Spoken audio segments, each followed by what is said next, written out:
everybody, and welcome back to Heidi's house. This is your host, Queen Bee Heidi B. And today's featured guest is Nicky Roland.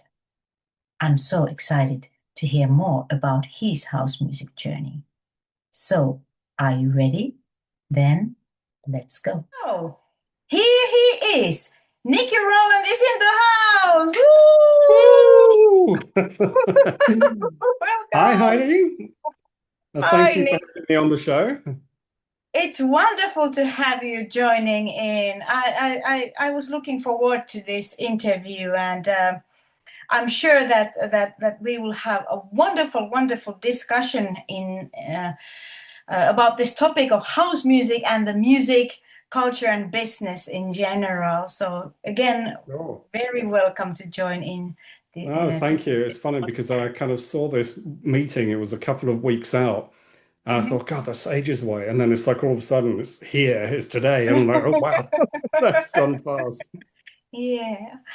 Well, as you know, Nikki, this is a very snapshot kind of a little podcast that gives a glimpse to our featured guest.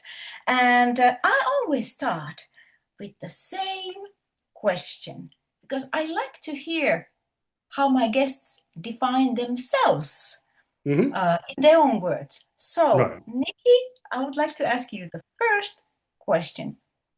Who is Nikki Roland? Nicky Roland is a persona that I use for my music. So I obviously have my main day job in technology. Nicky Roland is actually an anagram of my real name, but I'll keep that secret, hush hush. Just because I try to create a bit of separation, although that's getting increasingly difficult, especially through Facebook, because everybody knows me as as who I really am there. But Nicky Roland has had a few different names over the years. Started making music back in the in the 80s initially, but had a little bit of success in the early 90s, and then went dormant for a long time and resurfaced a few years ago. Yes. I have to admit that I did a little bit searching on your career when it comes to your music career there, and yes, like you mentioned, you have been releasing with also other aliases. Could you share us what are those aliases that you have been using?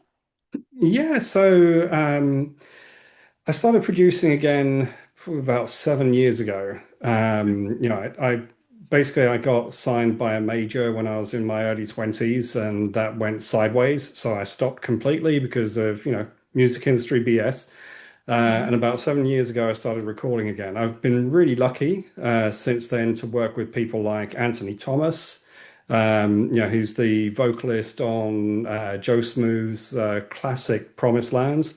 I unfortunately never got to record with Chuck.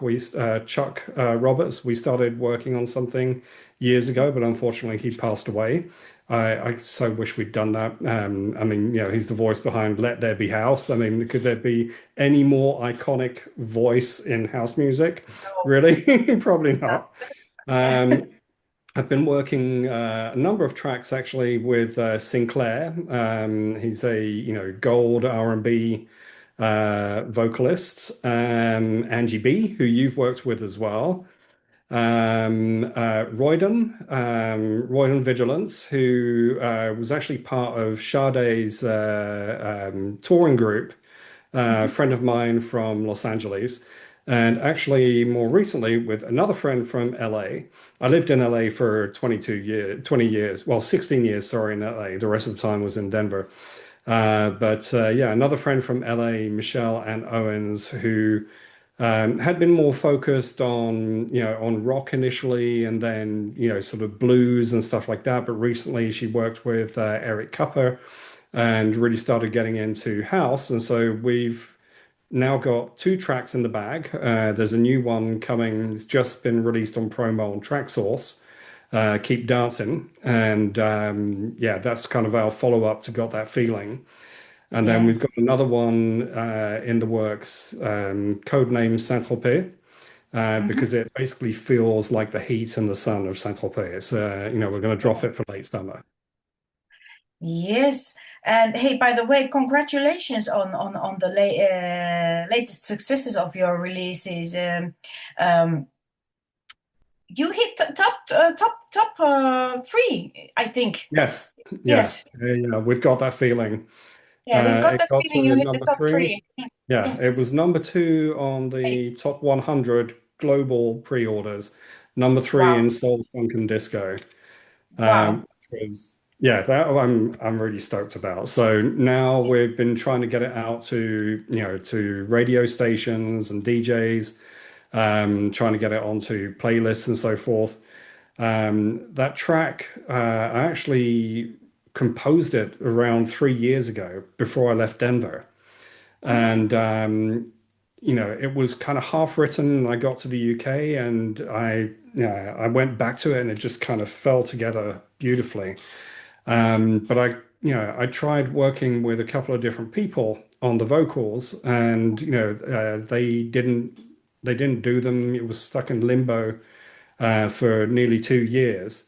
Oh, And then I was talking to Michelle, and she'd worked with Eric. She was itching to do something else, and she said, I'd love to do a track with you. And I said, I know just the one. So I sent yeah. it over to her, and she came back to me with some thoughts, and I was just like, yes, this is Yeah. perfect, absolutely perfect.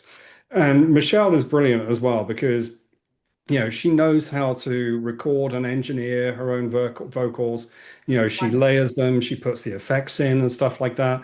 So when I get vocals back from her, it's literally drop them into my mix, do the mastering, done. It's so pain-free.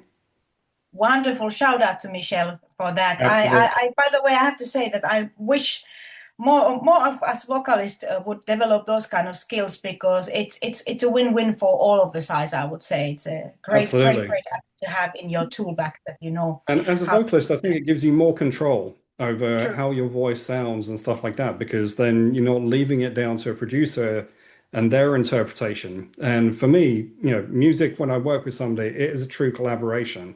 I don't Mm, dictate, how things are going to be. And I love getting that input from yeah, another artist. exactly. I think it's a win-win for both sides always when collaboration, when there's Absolutely. that kind of dialogue and exchange. All right, but now we heard a little bit about your latest development, so to say, and what a development. They have been huge successes. Once again, congratulations for all of that to you and to your team. But now if we go back to the early days of your house music journey, so what would you say? What got you into house music? What was it that got you into house music genre? Oh God, wow. When I was See, about I'm going to obviously age myself a bit here, but I mean, original Gen X house fan. So when I was about 14, 15, with my cousins in St. Neots, we went to a little disco at the rec hall, and one of the DJs there was playing "Music Is the Key." And I heard that track, and it was like a light switch that went on. And I immediately got into house. I started buying house records. I was playing with DJing at the time. I don't DJ now, but I had a little setup because I was into hip hop and rare groove and stuff. And when house came along, it was just like, oh, this is absolutely great. And then I started getting into, obviously Marshall Jefferson and Frankie Knuckles and buying tons of records and stuff. And I started producing. But when I started producing, I actually got into the rave scene, more kind of like happy hardcore at the time, and very early proto kind of drum and bass. And I started working on some tracks of my own. Got signed and got into some issues with multiple record labels, including one major, and decided to stop dealing with the industry because it was just too much of a cluster, and so much double dealing and backstabbing and stuff. And So I just did some stuff on White Label, working with a friend of mine, Travis Edwards, who went by the name Satin Storm. So I did some uncredited work on a couple of tracks with him, including Think I'm Going Out of My Head, a track that Goldie actually has stated helped shape his musical direction and his sound. That track that he did with Metalheads, the Terminator, was in response to our track. He was inspired by what we did, and he went and did that one. But a couple of the defining things with that track that was really funny is it had this really heavy 808 kick drum, Yes. and it wasn't supposed to be that heavy. It's because the Tascam mixing deck that Travis had was completely broken and it was Oh, distorting like hell. It was blowing up speakers in clubs all the time. Like the bass box in Edmonton, they blew up the speakers there 3 times, blasting that track out really loud with that really ultra heavy 808 sub, just going boom, just shaking the whole room. yes. And then it had a sample in there that people thought was saying Nicholas Parsons, Nicholas Parsons, but it's not. It's Jesse Jackson's sample saying people are passing. Crossing Okay. people are crossing, sorry, not passing. People are crossing, and it's the ancient barriers of race and religions prove the unity of the human race. But it was hilarious because, I mean, for years and still now, if you look on the comments in YouTube, people go, talking about Nicholas Parsons, reliving those moments in the club. Hey, but now we got it sorted out here. You heard it straight from the source. What is the actual correct truth there? And I have to say that isn't it so funny? You described that kind of like funny accident with that sound that Oh, mixer that yes. caused the whole thing. And so sometimes it can be very kind of like a magical thing that starts to I then love accidents in music, which is one of the things yeah. I think AI music will never get. I mean, for instance, I did a tech house track just a couple of months ago called FAFO, F around and find out, because there's this whole thing going on in the US in the news and social media because of what was going on politically, and people were saying F around and find out. Yeah. And I was layering tracks on there with different synths. And I had a sequencer running, and I'd also transcribed the notes to the MIDI channel from the sequencer. And when I did that, it created this incredible sound that was just like all this portmanteau kind of effect that was going on between the notes. And I was like, oh my God, this is great. It made it really funky, It just kind of like, wow, this really brings it to life. And again, complete accidents. So yeah, accidents in music are fantastic. I love it when they happen. Yeah, and just like you said, this is something that, that only human can do. But in this way, because it doesn't go according to algorithm. There's this moment of surprise, and then to use that and apply that creatively. That's something that is typical for us. So Exactly. I just loved the fact that you mentioned that. Well, I'll take the example of, for instance, Stephen J. Hawkins. I Put a Spell on You. That Yeah, song. He'd been trying to sing it as a kind of more as a love song, yeah. as an R&B song. And he'd been doing take after take after take after take. He got blind drunk. And when he was paralytic, he did that version. And that completely reshaped his career because he then went in that direction with everything he did and became famous. Wow, wow. So bottoms up. And next time when I go to the studio. Wonderful. So Thank get you. blind drunk. Thank you for sharing that. But wow, what an amazing history there. Now, Nikki, you mentioned you have had like the amazing story about you and your influence in Goldie's music and everything. It's just like so wonderful. But now, if I want to take the topic to another side, what would be your influencers in music? Who are the artists or producers Absolutely. that have influenced you Yeah. mostly? Okay. One quick correction. I said Stephen J. Hawking. I meant not Stephen Hawkins. Oh, Screaming, yes. Screaming Jay Hawkins. Yes, yes, My yes, yes. influences are many. I mean, as a kid, I was really into ska. The Jam, the Selector. Well, the Jam was more mod, but definitely still had a little bit of that punk ska kind of influence in there.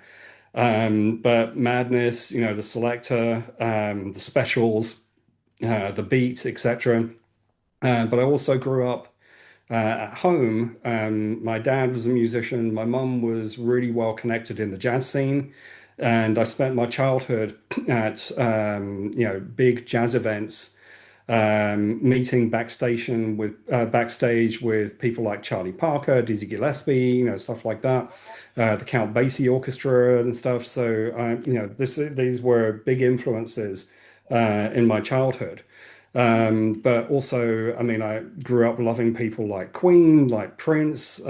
James Brown was absolutely a huge influence for me. And the whole, James Brown family. I really got into rare groove and hip hop. Mm. I actually really got into James Brown because of hip hop, because I discovered those breaks and stuff, and that evolved my musical tastes.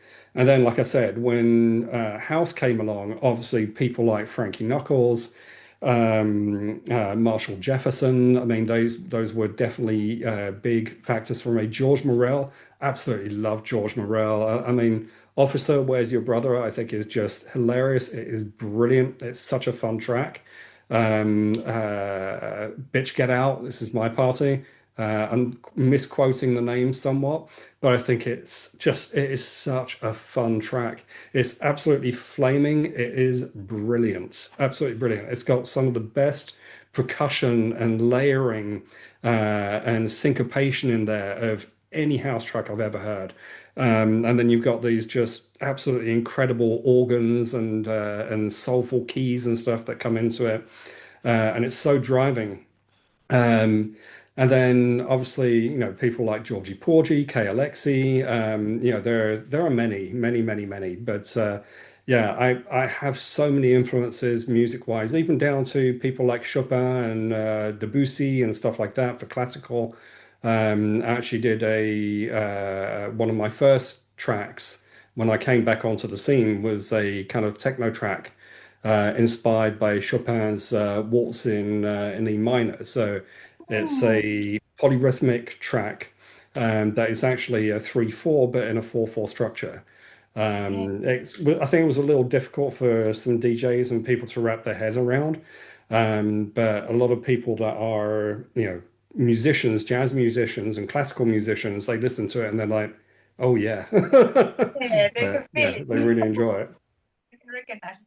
I have to say, you really have a wide palette when it comes to music. And just like you described, there are elements from the jazz, there were elements from funk, there were elements from Hmm. ska, from rock, uh, elements from house music, electronic music, and so on. And even classical from impressionistic and late romanticism and so forth.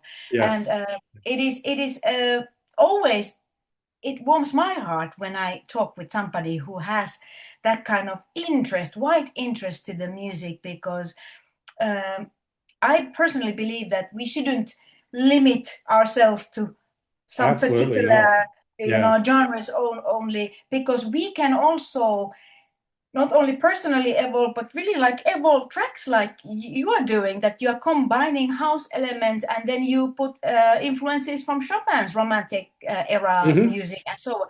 So when you know and when you expose yourself into different kind of music, it enhances the creativity. And then you, Nikki, have your unique way of putting things together that touch and resonate with you, and you share that gift with us. Just amazing, amazing. Well, I'm a child of the 80s, and the 80s music evolved so quickly.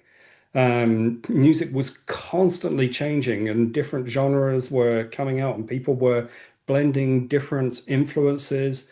I mean, take something like Blamage, who, or Aha, or various groups or Japan, for instance, that were blending either Middle Eastern or Asian influences in. The Beatles obviously did it, way back with, sitar music and things.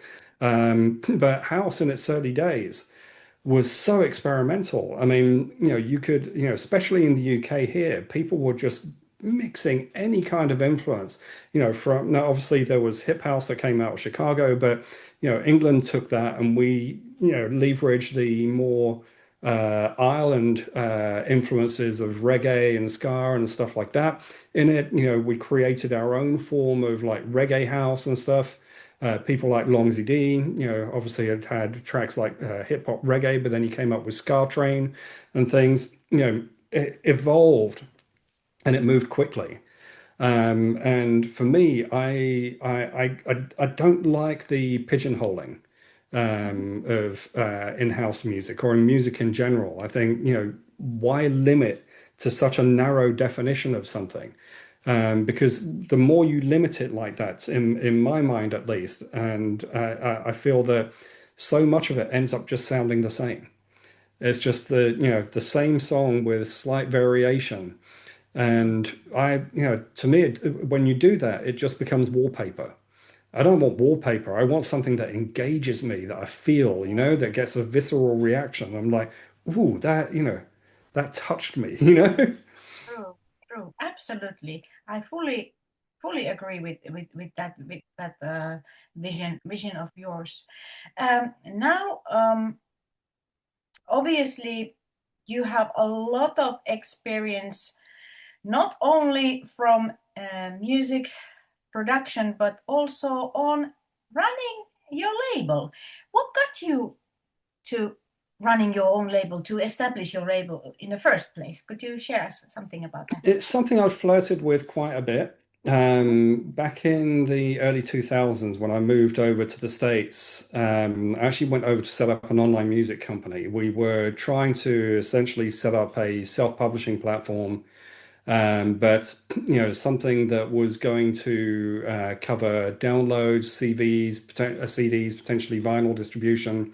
And we were making really good progress. But then at MIDEM that year, I think that was 2023, Apple came along and dropped 18 million on advertising. We had 500,000 and Mm. they crushed us.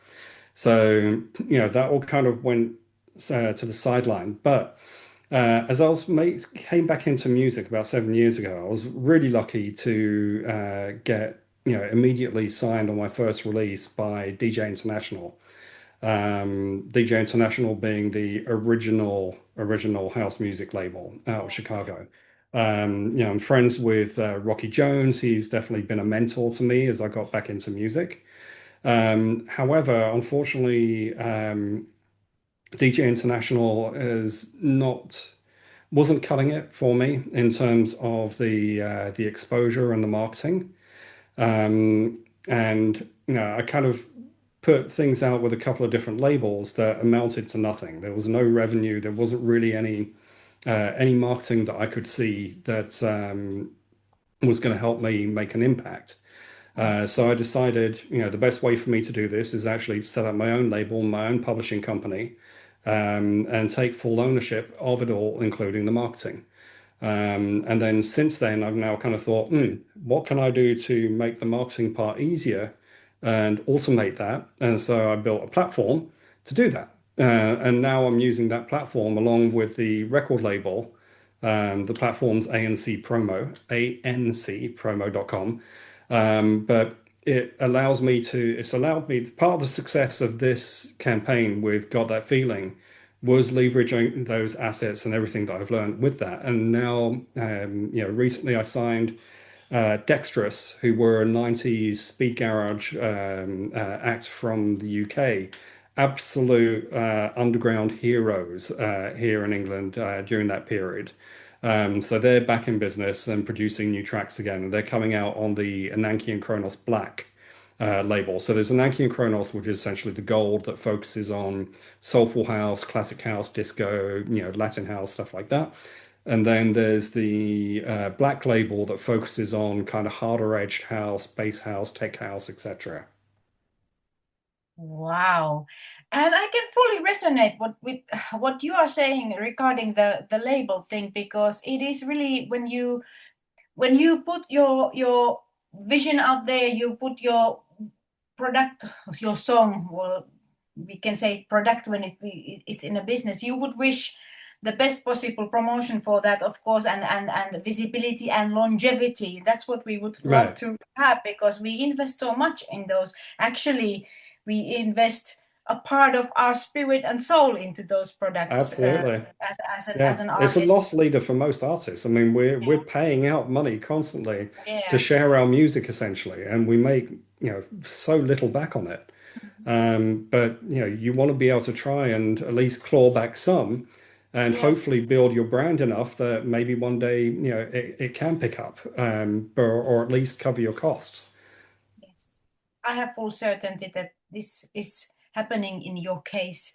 It's all the energy, the effort, the passion, what you Well, have thank you. towards this thing called music, and towards creating new opportunities and platforms for music. So I am completely convinced that it's gonna be growing and growing and gaining more and more Fingers crossed. success. So, we have only few minutes left of this snapshot kind of interview, and you know, Nikki, that we could have talked a lot more about the music culture. There was just like beautiful those moments where you shared something like gems really for our audience when it comes to the music and creativity and so forth. Plus the influences, I of course recommend everybody to familiarize themselves with the music that you just mentioned during this interview. But what we have next is some future prospects, so to say. So what do you think? What is coming next from Nicky Roland? You mentioned in the beginning of the interview something, but Yeah, absolutely. So there's Keep Dancing with Michelle Ann Owens. That's now on Tracksource, on an exclusive. There's also another one coming out that's also currently on exclusive with Sinclair, called Black Ivory, which is kind of an interesting tale of intrigue and romance, where he has uh, budding relationships with a black girl and a white girl, and he's in the club and they both turn up at the same time. And so he oh, has that conflict, and ends up essentially losing both of them. So that's the story in that track. It's a track with a bit of a cautionary tale. Keep Dancing is just a fun, get out there, dance, disco kind of track, another disco track. As I mentioned, there's Codename Saint-Tropez, which is with Michelle, that will be launching probably in September. That one is kind of got a very jazzy, more kind of lounge, very French kind of sound to it. And the sound is designed specifically to try and represent the that feeling of late summer in the south of France, when the sun is just beating down on you, the crickets are chirping, but you're by the pool or by the beach, with a cocktail. It's that vibe. So that one's going to be fun as well. But other than that, I've got a couple of other tech house projects in the work, more releases with Dexterous. There's one that's just been scheduled, that's going to be on a Beatport exclusive, called All Things in the Wrong Place. Highly encourage people, if they like kind of more it's not really tech house, it's kind of UK dubby, but somewhat techy, definitely dubby kind of house, but it also has a bit of that old, UK garage influence as well, in terms of the drums and percussion in it. So it's got a bit of that energy. It's kind of a nice, right. bouncy, fun track.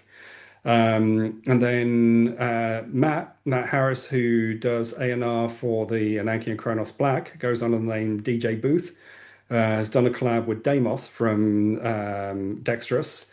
They've done a cover of White Lines, which is kind of like a tech house kind of cover of that, and it is amazing. It's amazing. I can't Oh. wait for this one to come out. I think when people hear this, they're gonna lose it in the club and gonna be like, oh yeah. Um, and then we're trying to sign new artists. We're always looking for new artists. As I said, Matt covers the tech house and UK house kind of facets, and I cover the Chicago house, soulful, etc. sides of it. So if people are interested in submitting music to us, I'm always receptive. Just send me a DM.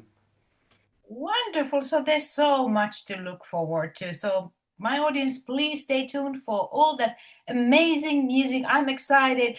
I've been, spinning your latest ones now in my latest mix show as well. I absolutely love it, and I can just imagine that all those tracks, beautifully way how you described all the elements there, so flavors, the impressions. So I can't wait to play them in my sets as well.